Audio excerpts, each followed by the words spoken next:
Warahmatullahi wabarakatuh. Iya. Perkenalkan, nama saya Muhammad Rafi Torik dengan NIM 2204718.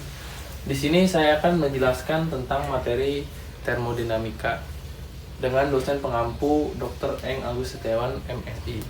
Dan definisi dalam termodinamika. Ketiga, sistem, bagian yang dipelajari. Kedua, ada lingkungan, segala sesuatu di luar sistem. Yang ketiga, ada batas sistem, pemisah antara sistem dan lingkungan.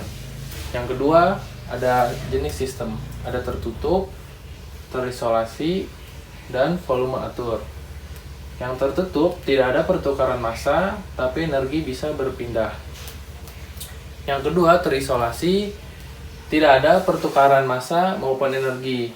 Yang ketiga, ada volume, sistem terbuka, massa dan energi bisa keluar masuk. Lalu sifat termodinamika ada dua. Yang pertama ekstensif, bergantung pada ukuran sistem. Yang kedua intensif, tidak tergantung ukuran sistem. Terus ada fase dan zat murni. Yang pertama ada fase, bagian homogen suatu zat. Yang kedua ada zat murni, memiliki komposisi kimia tetap bisa berada dalam suatu atau lebih. Pengukuran fisik, pertama itu ada massa, ada panjang, waktu, dan gaya. Yang kedua ada tekanan absolut, tekanan gauge, tekanan vakum, dan alat ukur. Apa sih tekanan absolut itu? Absolut itu tekanan sebenarnya sempurna. Temperatur, berdasarkan hukum nol termodinamika, alat ukurnya apa sih? Termometer, termokopel, dan termometer gas. Nah, di sini ada contoh soalnya. Sebuah tangki tertutup berisi udara bersuhu 60 Celcius dengan tekanan absolut sebesar 500 kPa dan volume 0,6 meter per kubik. Udara dianggap sebagai gas ideal dengan R sama dengan 0,287 kJ per kilogram. Hitunglah massa udara dalam tangki. Yang kedua, volume spesifik udara dalam tangki. Yang ketiga, jika tangki didinginkan hingga tekanan turun menjadi 300 kPa tanpa mengubah volume, berapa temperatur akhir udara? Yang keempat, apakah ini merupakan sistem tertutup, terisolasi, atau volume kendali?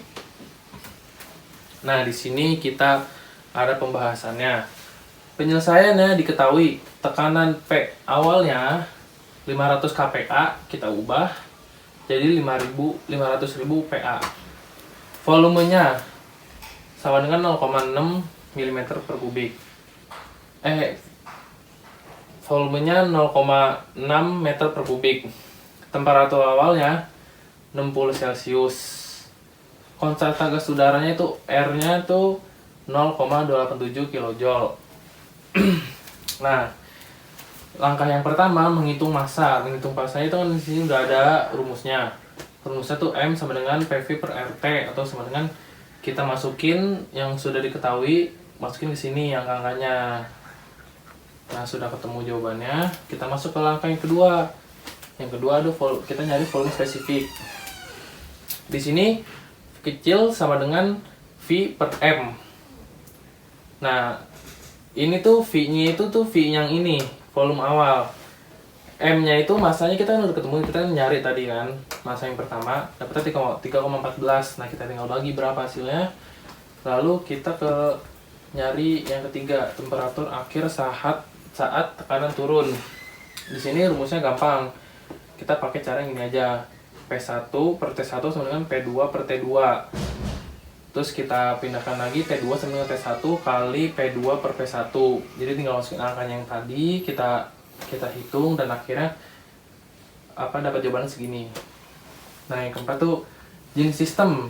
Nah, kita dapat jawabannya, dapat jenis sistem apa sih? Tidak ada perbedaan massa, tertutup, tapi bisa ada perbedaan energi pendinginan terjadi. Jadi sistem ini adalah sistem tertutup. Kita masuk ke evaluasi sifat termodinamika. Zat amonia, massa 0,1 lb, proses pemanasan dari uap jenuh, suhu akhir 77 Fahrenheit. Tujuannya tampilkan kondisi awal dan akhir pada diagram TV dan PV. Hitunglah volume pada kondisi awal dan akhir.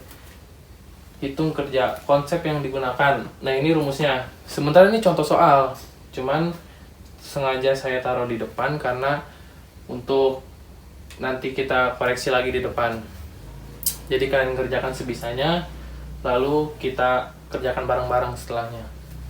Yang kedua tuh ada tabel saturasi, selisih volume spesifik antara uap dan cair. Volume totalnya itu di sini rumusnya, V cair sama dengan M cair dikalikan VF, atau sama dengan V uap sama dengan M uap kali Vs. Yang ketiga ada energi dalam entalpi. Energi dalam spesifik, energi dalam entalpi, energi dalam spesifik V dan entalpi spesifik H diambil dari tabel perubahan. Nah ini nih, delta U sama dengan delta 2 dikurang delta U sama dengan U2 dikurang U1. Delta H sama dengan H2 dikurang H1. Kapasitas panas spesifik CV dan VC. Kapasitas panas spesifik digunakan zat ideal pada volume konstan. Nah, ini dia rumusnya. Delta H sama dengan CP kali delta T. Nah, lalu zat cair tak mampat, incompressible substance model. Dianggap V tetap dan C konstan. Perubahan energi dalam dan entalpi. Nah, ini rumusnya. Delta U sama dengan C kali delta T, atau delta H sama dengan C kali delta T plus V buka kurung P2 kurang P1 dalam kurung. Nah, di sini ada rumus pentingnya yang harus kita hafalin atau kita catat. Jadi di sini sudah saya berikan semua ringkasannya. Jadi nanti tinggal dicatatnya. Terus analisis volume atur. Pengertian volume atur, kontrol volume berbeda dengan sistem tertutup. Volume atur adalah sistem terbuka yang mengizinkan perpindahan massa dan energi. Batas sistem bisa tetap atau bergerak seperti piston. Nah, di sini bentuk integral massa masuk dan keluar. Nah, ini rumusnya. Di sini ada keterangannya, M itu apa, P itu apa, V itu apa, A dan A itu apa. Pengaplikasian volume atur pada komponen nozzle dan diffuser. Nozzle itu meningkatkan kecepatan aliran, diffuser itu menurunkan kecepatan aliran. Di sini ada rumusnya.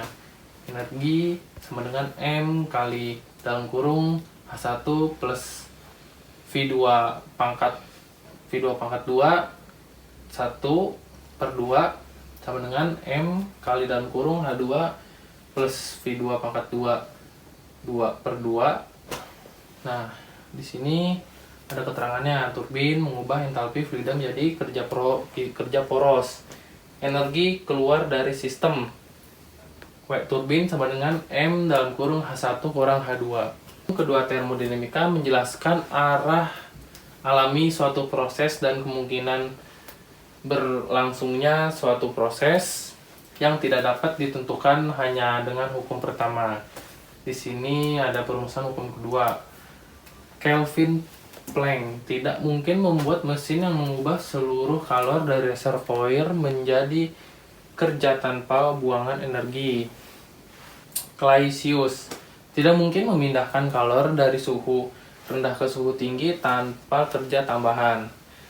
Entropsi tidak mungkin sistem beroperasi dengan cara yang menghancurkan entropi. Nah, proses reversible dan irreversible. Apa sih itu proses reversible? Sistem dan lingkungan bisa kembali ke keadaan semula. Contoh, piston tanpa gesekan osilasi di ruang vakum. Apa sih proses irreversible? Tidak bisa kembali ke keadaan awal. Contohnya apa? Gesekan, ekspansi bebas, reaksi kimia spontan. Aplikasi pada siklus termodinamika. Siklus daya efisiensi termal maksimum ditentukan oleh reversible atau antara dua reservoir. Di sini ada rumusnya. N Carnot sama dengan 1 min Tc per Th. Th itu apa? Suhu reservoir panas. Tc itu suhu reservoir dingin. Nah, di sini ada siklus refrigerasi dan pompa kalor. Jenis siklusnya, koefisien performa. Refrigerasinya B Carnot sama dengan Tc per Th min Tc. Di sini Y Carnotnya sama dengan TH per TH min TC. Nah, siklus Carnot, proses Carnot yang 1 sampai kedua kompresi adiabatik. Yang 2 sampai 3 ekspansi isotermal. 3 sama 4 ekspansi adiabatik. Yang 4 ke 1 kompresi isotermal. Nah, di sini ada grafiknya. Contoh grafiknya ada dari satu naik sini lalu turun lagi ke bawah. Kan gini nih, pas. Lain siklus Otto, volume konstan digunakan pada mesin bensin. Prosesnya 1 ke 2 kompresi isentropik, 2 ke 3 pembakaran, 3 ke 4 ekspansi isentropik, dari 4 ke 1 pembuangan kalor. Ada contoh-contoh diagram dari materi-materi yang tadi saya jelaskan. Jadi dia tuh dari titiknya nih dari 1 ke 2, lalu tarik garis ke 3, turun lagi ke 4. Terima kasih atas perhatiannya. Semoga materi yang saya berikan bisa bermanfaat. Amin. Assalamualaikum warahmatullahi wabarakatuh. Amin.